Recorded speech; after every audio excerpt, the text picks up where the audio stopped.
bago mag-start, gusto ko munang magtanong po sa lahat. Gusto ko munang tanungin kayo, sino po sa inyo ang OFW ngayon na sumasakit ang ulo kasi hindi alam paano niyang uubusin ang kanyang sinisweldo? Meron po ba dito? Siguro nagtataka kayo sa tanong ko, no? Kasi sa totoo lang po, naandun po ako sa sitwasyon na yon.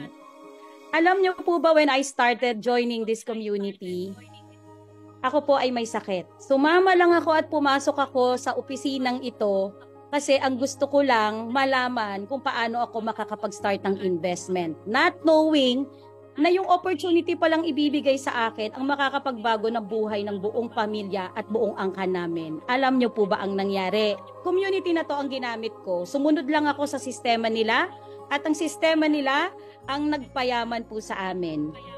Mula nung nag-join ako dito, ang ginawa ko na lang, pinalo ko kung ano ang sinasabi sa akin ng mga leader.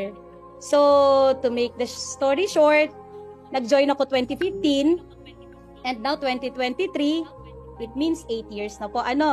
Sa loob po ng 8 taon na yon, maraming nagbago sa buhay ng mga taong nakapaligid sa akin, mga kaibigan, mga taong naniwala, pamilya, mga anak, lahat. Unahin na natin ang aming pamilya.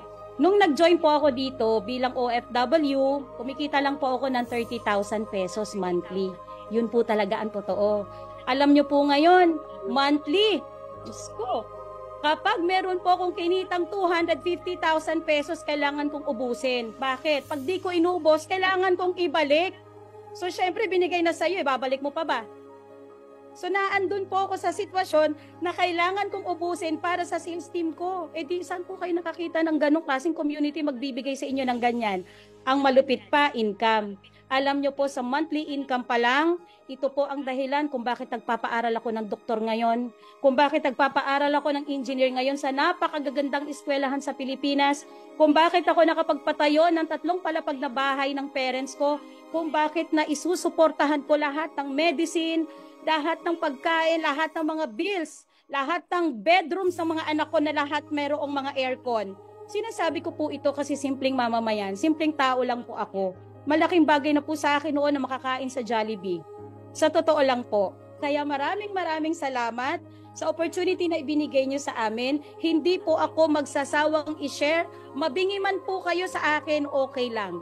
Ang importante, tumagos sa inyong mga tenga at puso. Dahil hindi lamang po ako naniniwala ako sa dahilan kung bakit maraming mga Pilipino na kapag may sakit sa Pilipinas, tuluyang namamatay.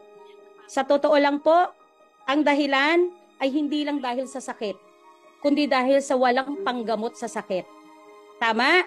At mula nung nakilala ko itong community na ito, na ang gusto ko lang makalimutan kung ako ay may sakit, aba naman, naalala ko na hindi lang pala dapat na gumaling lang ako, dapat maalala ko din na maging successful.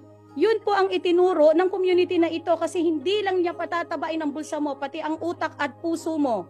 Bakit? Kahit gaano kalaki ang kitain mo, kung hindi raw natin matututunan i-manage ang ating mga pera, hindi tayo magiging good example sa iba.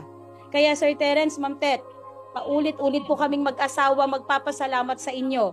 Dati 2 lang kami.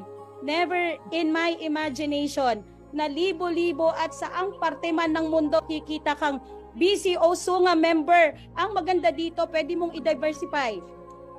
Kahit sa ang bansa, nagbabakasyon ako sa Pilipinas, 1 milyon ang kinikita ko, wala akong ginagawa. Nagbakasyon pa kami sa Japan, pero milyon ang kinikita. Hindi po ako hindi ko po ito sinasabi dahil gusto kong iyabang. This is not to brag, but to inspire people and challenge you. Kung malakas ka, aba naman, ako may sakit pa ako ng lagay na yan, 'di ba? At least sigurado ako na bumigay man ang katawan ko, alam ko na na-secure ko na ang future ng pamilya ko, mga mahal ko sa buhay, ang mga anak ko. Salamat sa opportunity na ito, Sir Terence. Buong buhay, buong puso kong ipagpapasalamat dahil nakilala ko ang community na to. Maraming salamat po sa inyong lahat.